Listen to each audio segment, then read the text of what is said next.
Under the shade of an old oak tree, in a quiet corner of the bustling city park, sat Eliza, her green hair gently swaying with the breeze, as she lost herself in the world of her novel. The book was good, but today her mind wandered elsewhere, crafting a scene more vivid than the printed words on the pages before her.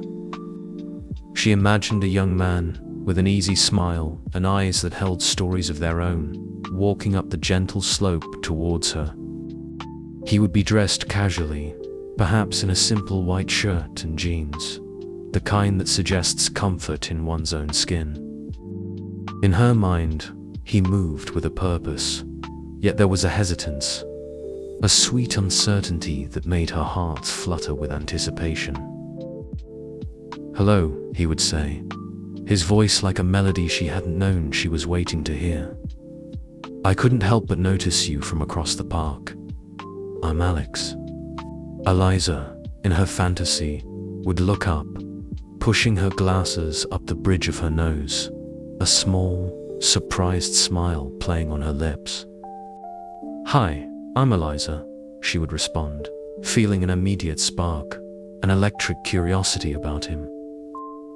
In her daydream, Alex would ask if he could join her, gesturing to the empty expanse of grass beside her.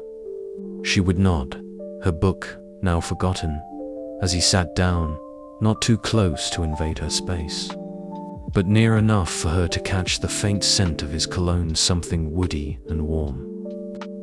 He'd ask about her book, and she'd find herself animatedly explaining the plot, her hands moving to express her excitement.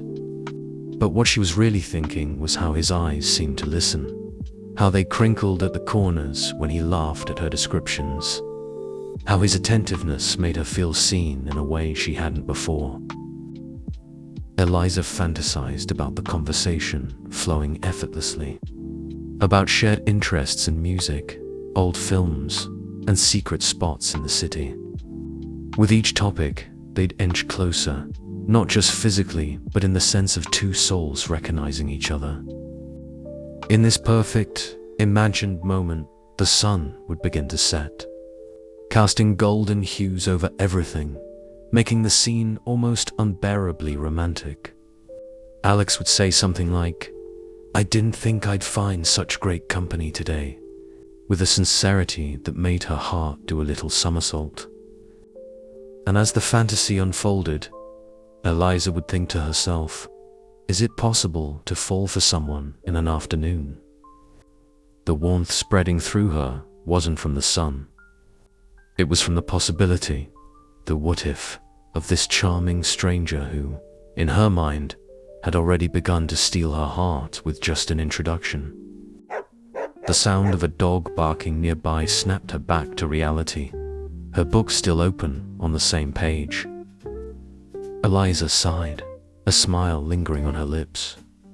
The young man was just a daydream, but oh, how vivid and thrilling the fantasy was, leaving her with a hopeful, tingling anticipation for the day it might just happen.